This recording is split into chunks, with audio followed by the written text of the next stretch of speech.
Good to go? Yeah, sure. Cool. Is this our 10th episode? This is our 10th episode. Welcome to the 10th episode of Emo Social Club Podcast. We made it to 10.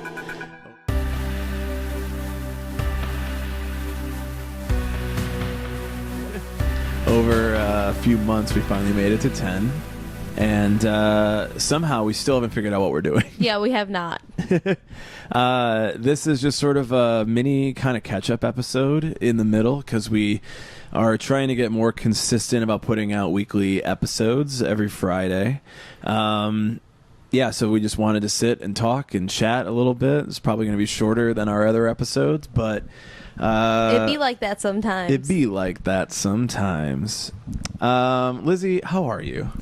I'm good. I'm tired. I'm alive. It's been a really busy month at work for me, so... Yeah, same, actually. No, Actually, I feel you. I know. Yeah, it's been pretty... I mean, it's been exciting because I don't have to really work in the office the entire time, which is nice. Yeah. But it's definitely... I would like to sometimes work in the office. And I finally did the other day, and I was like, wow, cool. Maybe we should talk a little bit more about, like, what you do and, like... how it relates to why we're even doing this podcast in the first place. Oh, I mean, I work at a radio station here in Chicago, one of the longest running rock radio stations, if you haven't figured it out by now. There's not much left of those in Chicago. So I do promotions, so I'm the person who's picking the winners for those online contests you enter. Nice. So I do that. I'll call you and ask you for your correct information, and if you try to sell those free tickets you won, we're gonna put your name on the do not pick list. Wow. Or if you enter multiple times, where we actually have a do not pick list of people who just continuously enter every single contest. I actually know somebody kind of like it's that. It's really ridiculous because most people in the radio industry who do the contest, like your really good promotions coordinators, they will make sure that whoever they're picking is actually going to try to be genuinely excited about whatever show or concert they're winning. Post about it. Well, like, I would imagine that the goal of a contest like that is to get more... post about it, and for people to be like, oh my gosh, like, this is my favorite radio station. Yeah. Just get repeat visitors, basically. Yeah. So, I mean, we also have our, like, favorites, too, who, we do like to see at most of our shows. We will be like, okay, we know you do this, but you're a decent, nice, pleasant human being. Yeah. So we're fine seeing you here. There was one time someone did try to sell their tickets that ended up being will call only. Ooh. But they didn't realize it or put two and two together. And some other concerned listener was on Craigslist. Oh, boy. And they had copied and pasted the actual email my coworker had sent, including my coworker's first and last name and, like, personal, like, contact information for our radio station into the Craigslist post. So it was really bad.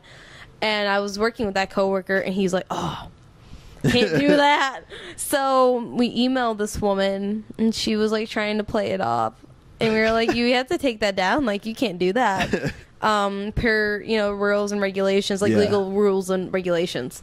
And she was trying to play it down. She's like, oh, can't you transfer the names over? We're like, here's the thing, usually if it's like enough of a time away from the show and it's a will call only, sure, we will definitely, if you come to us and you're like, oh my gosh, like, I can't go, but, like, can you put, like, my kid's name or, like, my girlfriend or somebody's name on the will call list instead? If it's not, like, day of or night before, we'll usually do it. But if you're gonna pull shit like this lady did, we are not gonna do it for you. So we just said, no, we can't switch it, you're on your own. And then we put her on the no pick list. Like, wouldn't you not enter a contest if you couldn't go? But how far out are you really doing these contests? Some of these contests are like a month or two out, and so some other contests are like, we do studio shows or like in-house shows, so like BCBS or Studio X. So those will be like a week and a half at the most in advance. So some people we get it because we also do those like in the middle of the day on a weekday. So well, we did one last Saturday at Shuba's for El King, and that was at like noon. So definitely, obviously more people came to that, but there's also a lot of times where we've had some in the middle of the week. Like we had Death Cab for Cutie at Shuba's, which was super cool because there was like 200 people capacity cap. So that was really cool, but that was at like 2:00 in the afternoon. Yeah. And you can't. A lot of people can't get out of work for that type of stuff. So, Gotcha. it happens, but I do that, and then I'm usually at the events, the on-site events. So I'm like, hey guys, here's this, and all month long we have like free T-shirt drops. So like I'm always at these different places around the Chicagoland area, and I'm like, here's a free shirt. Don't yell at me if we run out, because we only give out 93. If you haven't figured out where I work by now, you have a serious issue. There's I don't so many know. hints. There's only so many places like this in Chicago left, but radio stations. But it's a fun job, and there's a lot of people that you get to meet that are very interesting. There's a lot of perks with like shows and too. Yeah. Like I work we do holiday concerts for the kids. So there's a handful of shows this holiday season where we're gonna be at, and we're collecting toys for kids in hospitals around the Chicagoland area. So the first one we did was for Violent Femmes. So that was kind of cool. And then we also did one for Little Steven. And then we have a few more coming up for the rest of the holiday season. I recognize Violent Femmes. I have no idea what a Little Steven is. Little Steven's like the soul funk type no. of thing. Yeah. Well, he's the E Street Band? Maybe. There's I think going there was to something be, band in there. Yeah, Listen, I listen to like the newer stuff of the music that my radio station plays. I don't listen to the older stuff. There's definitely going to be somebody who's listening to us and just like, how do you not know who fucking Little Steven is? I have had so many people like, aren't you excited? I'm like, yes. And they're like, you know him from where? No. Yeah, I think he's from Bruce Springsteen's band. I have no idea. I listen to a lot of podcasts where I hear them like say things that I know are wrong, and the hosts are trying to figure them out like on the podcast, and I'm like, what? I can't tell you. This was recorded before. You've probably learned since. I hope but here you we have. are with this recorded, and we can do nothing about your lack of knowledge. Right. So, well, the biggest thing is too that people have come up and because we also have holiday concerts for the kids shows for all 3 nights of Greta Van Fleet at the Riv. No, at the Vic. At Aragon. They're at Aragon. Sorry. Yeah. They're at Aragon this time around for 3 nights. Relate to the Pitchfork review of Greta Van Fleet's latest album to understand my emotions. Thank you. So, but we have a lot of older listeners who will come up and be like, do you know I've been listening to you since before you were born? I'm like, yes, very clearly. Yeah. I am only 23. There is no way that anyone else would be coming up and telling me this. Thank you for listening to our radio station for that long, though. That's cool. But that's what I do. Yeah, nice. I don't know. We've never actually talked about like what we do, like why. Like we talked a little bit in the first episode about why we're making a podcast, but I don't know. I think it'd be good just to get sort of that information out there. So yeah. I mean, I thought a podcast would be cool too because I, when I was in college at my college radio station, I had an assignment was like make a little podcast segment of like that's like under 5 minutes of a music review. So I did that for MCR's first album, Bullets, and you had to give it a catchy name. So I named it the Lizard People Music Review. Oh my god! Because since my name's Lizzie, my dad calls me Lizard, and then people that I work with have always just picked up on it, so it's pretty normal for me. So I did that, and then I was like, oh, this came out pretty decent. For college radio, they have IBS, the Intercollegiate Broadcast System Awards every year in New York. Yeah. And we were submitting it, and I had no idea what to file it under because it wasn't really a podcast, but it wasn't really like a short news segment. Right. So I had to ask my radio professor at the time, and I was like, what do I put this as? He said, just put it as a podcast. So I did, and I won a national award for it. Shit. So in 2017, I don't know how, don't know why. So that's been a thing, and I just thought it was cool because you can like edit stuff and make it really cool and like make it sound pretty and everything. I'm more of like an audio editor, and you know, I like to create that type of stuff. I'm like more NPR type. Obviously, I'm not an NPR, but that'd be cool if you would pick me up, NPR. Hey, NPR, if you're What's trying up, to NPR? hire from some random podcast. Some random emo podcast. Yeah. You hired my one friend who graduated from college with me, so what's up? There you go. Yeah, I've been toying with the idea of doing a bit more behind-the-scenes stuff with the podcast. Kind of inspired a bit by our interview with Beyond the Music that we did a couple episodes ago. Connor's just really like kind of he's not an influencer, but he was influencing me a bit. He's so like he's like that really excited mom in the background in the best way possible. I was like, go do your dreams, baby. And you're like, oh, okay. Okay, I guess I'll do it. I'm motivated now. Yeah, and in the best way possible. We love Connor. Yeah, like obviously he's himself really motivated. Connor, if you're listening to this, I'm pretty sure that you follow a lot of like what Gary Vaynerchuk does, which, because just some of the things you said on that podcast, I'm like, this is Gary Vaynerchuk, but you'll get back to me, I'm sure. We'll try to just get you very like endorsements still. I know that's the main goal for the new year. The new year is endorsements. So Gary Vaynerchuk, if you're listening, no. The thought being just like he's very much a motivator, and he's trying to get people to do things that they want to do. If they're trying to be entrepreneurial, if they're trying to start something on their own, they're trying to be their own boss, or even if they're trying to like find the job with the people they want to work with, just whatever it is, especially in this internet age where everything is out there online, like there shouldn't be anything standing between you and doing something else. And yet, I will say this, that there is obviously something there. Like, obviously, not all of us are doing something on the internet, putting out content. I mean, even when we first started talking about the podcast, it still took us a few months to actually get into it and start working on the actual product when we said we were going to do it. And I do think that there is enough room out there for everything that everybody wants to do in their own way. So I was really I really appreciate having Connor on, and Emily as well. But Connor is just it seems like the idea person now that I follow him on Twitter and like. Yeah, he has this every daily list where he'll put his top 3 like things he's doing for the day. And it makes me be like, oh man, should I be doing that too? But then I'm also realizing I'm working all day and like I'm so fucking tired. Like he's going freelance, so he has to keep himself motivated and keep himself accountable to somebody else. Whereas the rest of us have, a boss to be accountable to or a customer to be accountable to, and he's just sort of getting himself motivated and getting, moving himself forward. I think the interesting thing with freelance, because a lot of people are starting to do it. I just read an article that was actually retweeted from Jamie Black, who runs Dynasty podcast. Yeah, I know Jamie.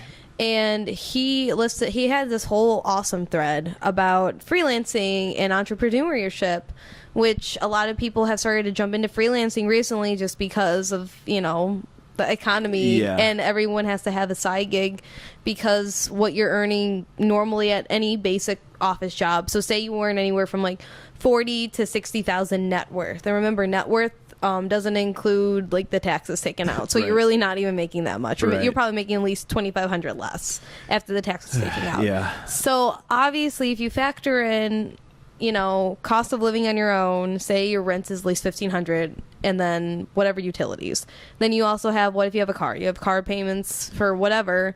Then you also have transportation. If you live in the city, there's public transportation that you also have to pay for most likely, because no one's going to be driving from, the upper neighborhoods in Chicago down to the Loop where it's $20 to park for like 2 hours. Yeah. It's not a good idea. No one's having fun. I don't like it when you're driving and you don't know where you're going and I'm walking across the street and then you almost hit me because you don't know where you're going. There's too many people in the Loop. Right. But because of that, there is a lot of people in the Loop. You should not be driving. I was talking to get out of the Loop. I was talking to a friend the other day and we were like, you know what? Maybe I don't think Chicago should be designed as like a place for people to drive necessarily. It should be more like, obviously emergency vehicles, obviously, but it should be more, we should have like pedway systems. We should have like these really innovative technologies to get people from here to there via like public transportation or just walking, because Chicago especially when I went to New York, that was a mess. And if they had more public other than their subway transit system, it'd probably be significantly better on every type of commuter foot traffic out there. But if you factor that in, plus food and insurance and being Didn't mean sickly, to get us off on a transit and tangent. treating yourself and going out, it's really expensive. And here's the thing: like I live with my family still, so I don't have to worry about rent or utilities. Right. But I do have to work downtown most days, so I have to factor in at least anywhere from $100 to $270 per month of transit, so I can get down here and back. So I have to factor that in. But, I don't have to factor in, like, heating, utilities, washing clothes. That benefit. Like, really, I mean, I don't buy all my groceries. I buy certain things that, like, I specifically eat. But, I'd be like, hey, Mom, can you pick me up some yogurt? Thanks. I would like this for lunch this week. Sometimes my grandpa will buy me tortillas, and I'll be like, yeah, I would like some tortillas. Yeah. Wake up, my coffee's made for me. There are benefits to living at home. Listen, it's not that bad. I get it. But listen, if you wake up every morning and coffee's ready for you, it's really nice. My grandpa went on vacation for a week and I didn't have coffee in the morning. My mom and I were freaking out. We were like, there's no coffee. No, it's not ready. We have to use the Keurig. I mean, I'm completely capable of making coffee myself. But when you get up at 6:30 in the morning and you have to catch a 7:30 train, otherwise you're going to get yelled at work. I just want something done for me. But freelancing has become a lot more common with more people because in the last 10 years, nothing has changed economically with how people are getting paid. So wages a lot of stagnant. So a lot of people are, using their other talents for other clients, which is totally fine. But it's also really shrinking the possibilities for people who originally only freelance, like, in the earlier times, basically, where it was a little bit more niche. So it's harder to find people, or people are starting their own, like, agencies, right? Which is also a lot of money to invest for what are you getting out. So that's the biggest thing. Yeah, so there's still a barrier of entry there. But I do see some benefits to going freelance. I see some... even in what James was talking about in our last interview, James Shotwell, he sort of started making his own website, his own thing out of it because he wanted to be his own boss, but also because there was no outlet that was kind of ready to hire him. Right. And if you are kind of going against the grain a little bit, which there's an audience out there. I've seen a ton of his articles. He's working with some really good bands in Chicago, really good bands outside of Chicago. So, I mean, obviously he's not even from Chicago, but he's working with them in Chicago. He's from Michigan. Too. Yeah, but he knows so many people we know. So it's like you're working with a bunch of these guys too. But just sort of like going freelance to create your own path rather than be a part of somebody else's path, which... I don't know. I think we look sometimes like this is what the audiences want. This is what people want. This is what everybody is doing now. And you sort of have to remember, like, I don't need money on a national scale. I need money on, like, paying my bills scale, Right. Like, I don't need to be famous. And if I get past that, that's cool. Yeah, but, like... But that's not the main objective most of the time. Yeah, and the objective... one of the things I think that makes most people say, I'm not going to do this, is because they're like, well... I can't make this much money or something like that. It's like I have to get to this point to where I'll be happy there. And it's like, no, I don't think you do. Like, I'd be happy being able to pay all my bills and do what I love every single day. And that'd be fine. Well, you have to remember there's a lot of people out there who they're so materialistic. I mean, obviously, we're a consumer capitalist culture. Yes, so inherently, everyone's going to want the next best thing. Right. We're not. That's not going to change overnight. That's not the minds of people, which is, in some cases, that's why people do freelance or take on other secondary jobs, because they want to be able to maintain or get whatever that new product is or something in their house. And I get that. I think that a lot of people going into, like, being a content creator, being a freelancer, freelance is one thing. Being a creator, being an influencer, being an internet sensation, whatever that is, are a couple different things. Obviously, both of them are working for yourself. But I think people see, a YouTube star or, I don't know. I don't see podcasters as terribly rich people, but I know there are some people that are doing very well off their podcasts. And I mean, usually most podcasters are people in media and entertainment who aren't like, superstars have another day job. Yeah, like, they just have this outlet as like a creative outlet and a thing they can do on the side at least. But you see a lot of these creators doing fairly well, and so you say, I'm going to go and be that because I can be rich or famous or something. And I think in that ideal of it, a lot of people say, well, no, like I can't do that. I'd have to quit my job or something like that. And it's like, inevitably is you don't need to work up to being rich and having, I think I was going to say you should not be working up to have a really nice car. I honestly think most people in the city should get rid of their cars. Yes, like we just want to get rid of my car. Rant. So yeah, my thing is I live in the suburbs, so I kind of need a car. But that's the difference. If you live in a suburb, don't get rid of your car. That's a bad idea. Yeah, because the way it is out there, yeah, it's not, I understand. It's not a good idea. But living in the city, like I'm trying to get rid of my car. I have to drive to the suburbs too much right now, so that is what it is. But I want to get rid of my car. I want to, sort of like lower what I have to do so that there are more options that I have when it comes to paying my bills. It'd be really nice to like, just sort of work for yourself and be your own boss and all that. But, I think it does take some time, and I think people just need to stay motivated and stay on top of it and really figure out how you want to get to that point. Connor is a really good person to follow. Connor's a really good person to look to for some of that stuff. His Twitter handle's at Connor, I think it's _ Skelly, Skelley, or it could just be Connor Skelly with no underscore. It's one of those. We'll link it down. He's eating like a taco or burrito in his profile picture. As are most people in Chicago. Yeah. Their Twitter profile picture.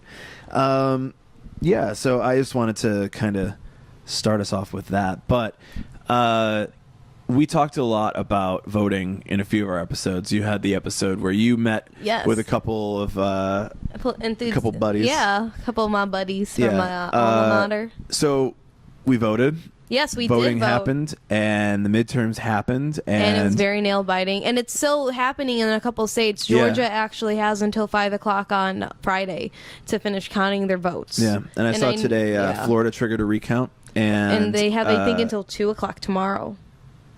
On Friday. To do the recount? To finish, because they triggered that earlier this week. Yeah. So, the 16th is going down. But, so that came out pretty interesting because you still have a really close seat race when it also comes to people who are in the Senate. Yeah. Because Arizona just declared a Democrat as flipping their red state over to blue.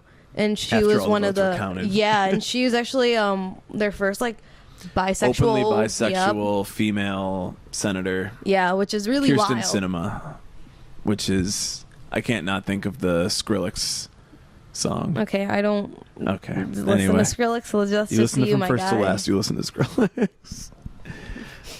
From first to last. Yeah. Okay. From first, we're the contrast here. God damn it. So.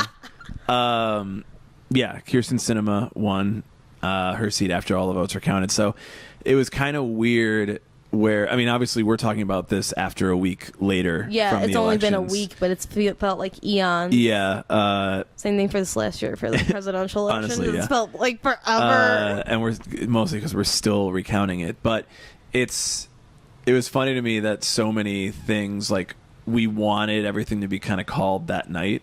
Yeah. And so many people were kind of surprised that it still goes. It still goes on, and there's so many. Well, there's a lot of political figures, more so on the Republican side, saying that this isn't democracy by asking for recounts. But we've seen the current Georgia governor actually blocked over 200,000 voters. Yep. And basically expunged them from the voter registry. Yep. Which is a completely illegal. I'm just gonna be honest. That's completely illegal and abuse of power. Completely running for a seat while from Being your previous seat, you can decide the laws around voting. That's inherently an abuse of power. Fucked up. So we'll say. Well, I think that's enough said about that. Yeah, that's literally enough said about it. Yeah. That was bad. Yeah. I will say here in Illinois, we went all blue. Yeah. Thank God. I mean, for me, thank God. Listen, we'll finally have a budget. Isn't that wild, guys? Illinois will have a budget. They could pay out student financial aid maybe on time for the first time in the last few years. Yeah. Tell you that has not been fun because a lot of schools will make you pay for that. There's some schools who won't make you pay for it, but there's a lot of schools that will ask for you to pay that anywhere from $500 to $2,750 out of your own pocket before the state approves it and reimburses it to you. Jeez. So we can finally have that on time. Yeah. I think there'll be, obviously having 4 years with a Republican governor and then Democrats everywhere else, I mean, we're Illinois, so I've always felt like there's not a lot that Illinois is really going to change much because it does tend to vote blue, especially because the biggest of Chicago. thing I think is because J.B. Pritzker's like, as soon as I get in, we're going to legalize marijuana, which I think was a lot of people's driving force. I mean, I get it. I mean, we see, Colorado completely paid off their debt in like less than a month or two as soon as that was legalized. So that means that we should. Oh, listen, they paid it off very quickly.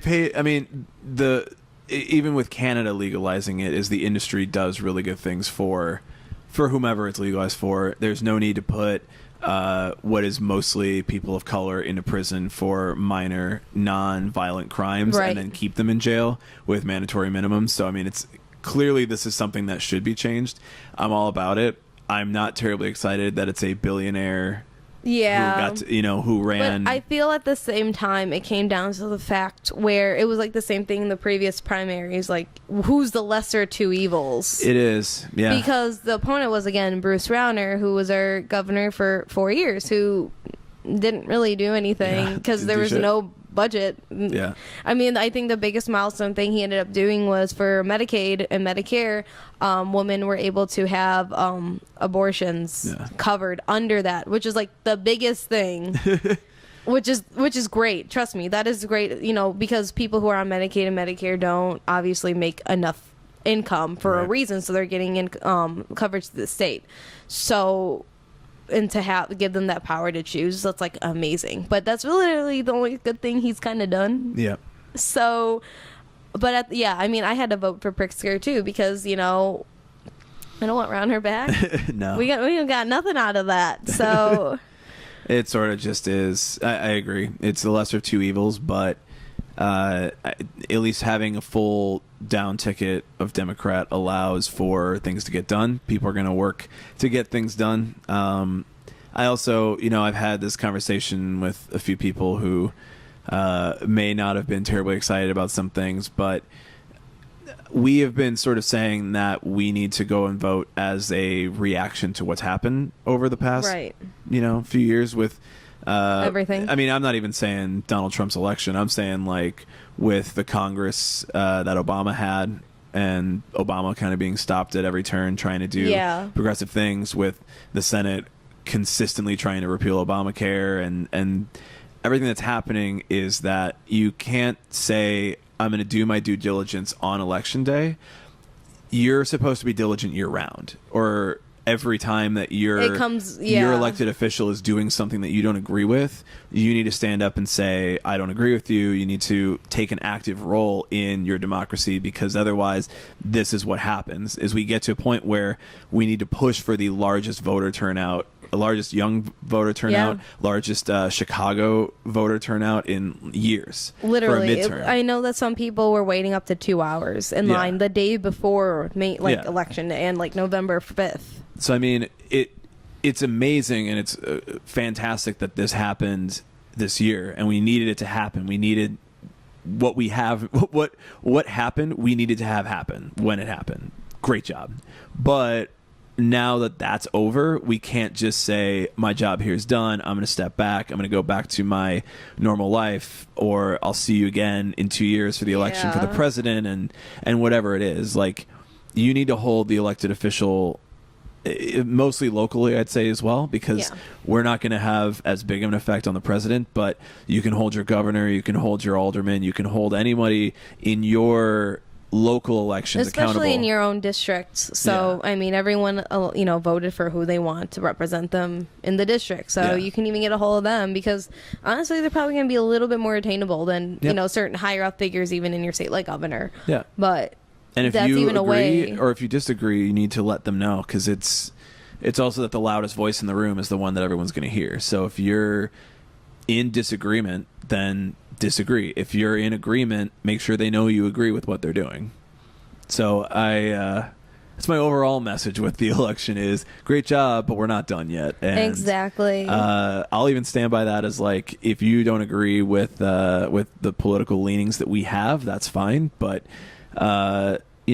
let people know. Have a real discussion. Let people who are elected, whether you agree with them or disagree with them, know what you feel and take an active role.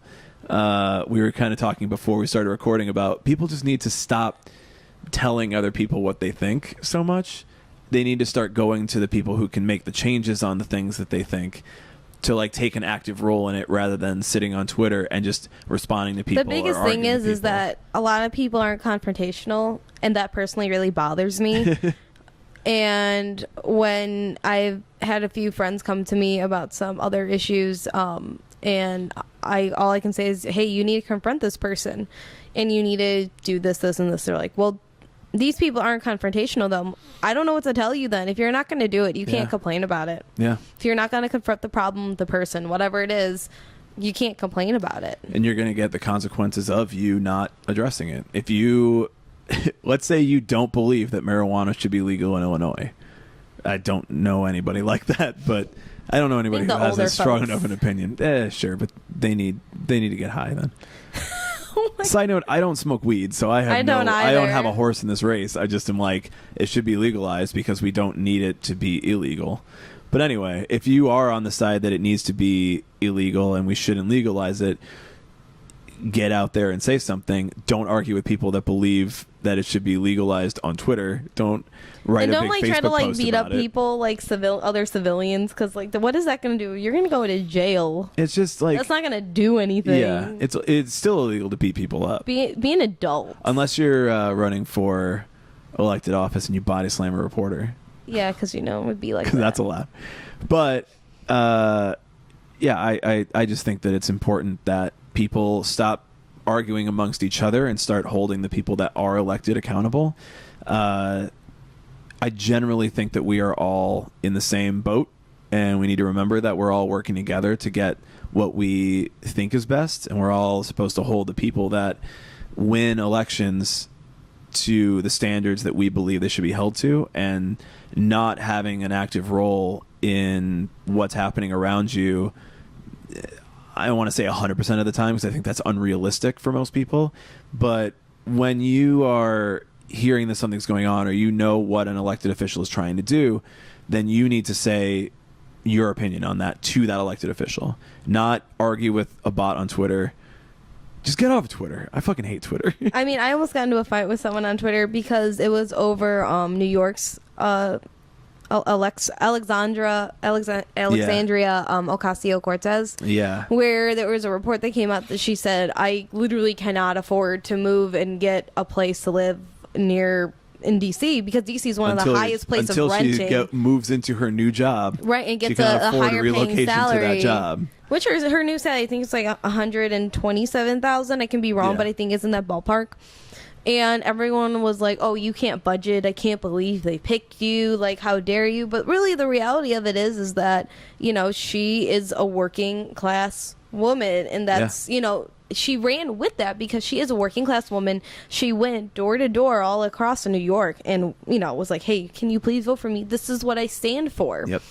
And people were putting her down about it. And, that's inherently speaking of classism, because then you're saying only people who are rich, and non-working class are able to run and do this because they have financial backing or something to fall back on. She doesn't. Well, yes, she probably has, family members or other people. It's not like they can always say, hey, here's like $2,500 to like pay for a month of rent. Like, whatever, it's chill. Like, that's not the reality of anything anymore. I mean, you're saying that you have to move to Washington, D.C., which is one of the more expensive places to and there have been other reports, too, that some politicians actually live in their offices because it's so expensive, or they share, or, they're roommates with each other. Yeah. Because it's just so outrageously priced. They're roommates. They rent an Airbnb that was given to them by executives of companies. But,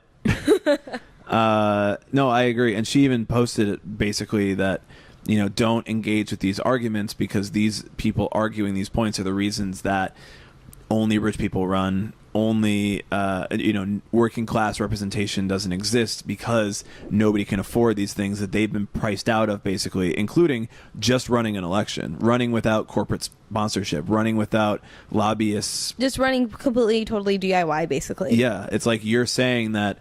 I mean, any argument against it is basically just repeating the narrative that it's for the rich people to run. And the other thing is too, somebody from Capitol Hill actually sent a photo to basically somebody who works at the Washington Examiner, and they posted it on Twitter today actually, of Ocasio just wearing like what you would probably wear to like a Senate meeting. You know, like you look nice, you have like a suit jacket and like a nice skirt, you know, for a woman in that area.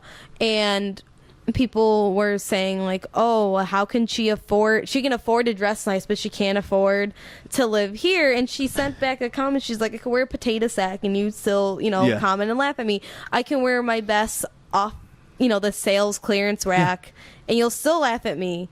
Just stop. Like, you're just, you know, people on the lighter side are gonna outshine you guys on the darker side trying to find issues. And again, that's also speaking mounds to what people who think who should be running.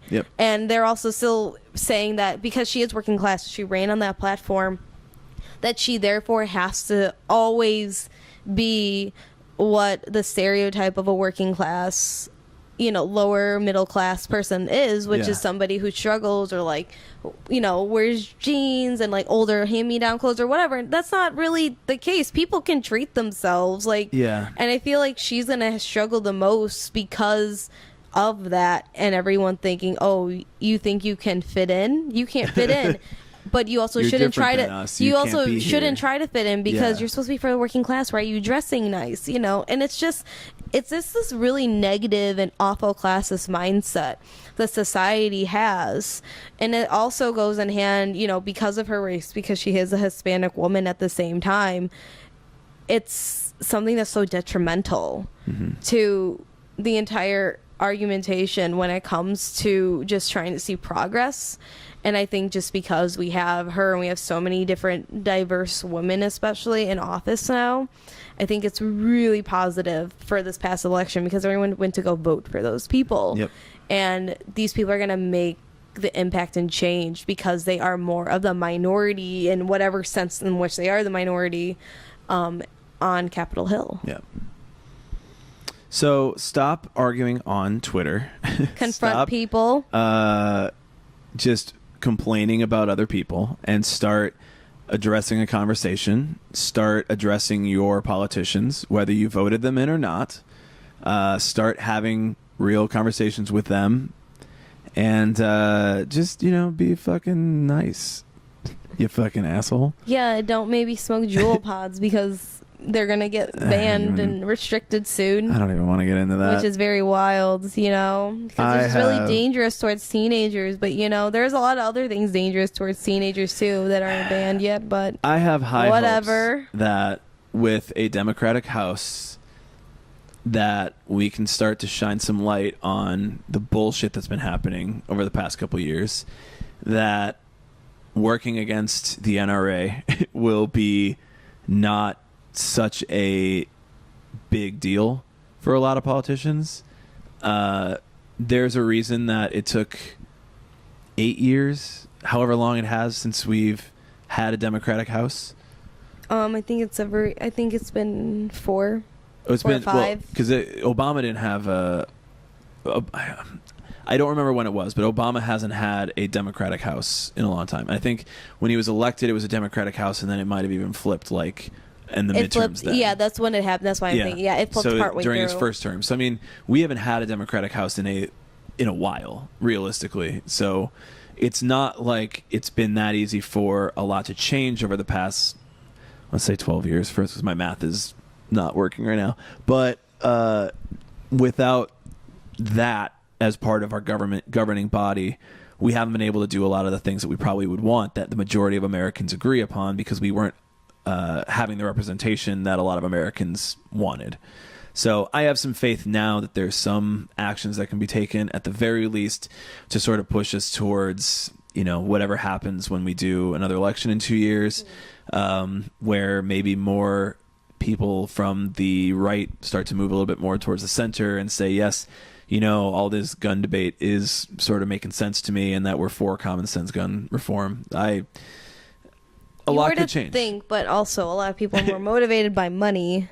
I agree. To then you know, people dying for which one zero thing reason. that would really help is I mean, March for Our Lives was Yeah, that one was thing. huge. More of that. More of people around the country standing up and showing your resolve for that, because if there's an NRA group in your area that goes to meetings about gun reform and they are the ones shouting and screaming and saying you can't do this, then we need more voices there saying the opposite of that. Yeah.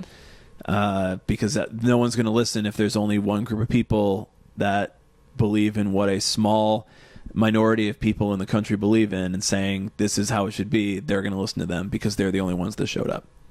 And that's what it comes down to. So I have faith because I hope that people stay involved. And one of the messages I think of this podcast is to stay involved. Stay involved and, question things. Yeah. Don't just absorb it like a sponge. I think that was the biggest thing I took away from my high school, history, English, hybrid literature class when we studied Howard Zinn. That's the biggest thing I learned. Don't be a sponge. Yeah. Don't soak up everything. You can soak it up, but you have to filter it too. So be an anemone. An anemone? Yeah, filter it. Cool. Well, yeah, we were just going to do a short episode this week. So that is Emo Social Club Podcast, our historic 10th episode. Woohoo! If you're in Chicago on Wednesday, the 21st at Subterranean, Taking Back Emo will be doing our Black Parade show where we play the Black Parade and Three Cheers in full. Yeah, so we'll both be there. Yeah, so come out to that, and we love you, and do well. We probably won't have an episode next week because it's Thanksgiving, so happy Thanksgiving. Yeah, happy Thanksgiving if you do a lot. Happy Black Friday. Yeah. I want to go Black Friday Celebrate with your What's up? family, your friends, your loved ones, your hated ones. Your frenemies. Whoever they are. Anyway, check us out on YouTube and Instagram and Facebook and Twitter. And subscribe to the podcast. The usual. Comment, subscribe. We love you. And we'll catch you all later. Bye. Bye.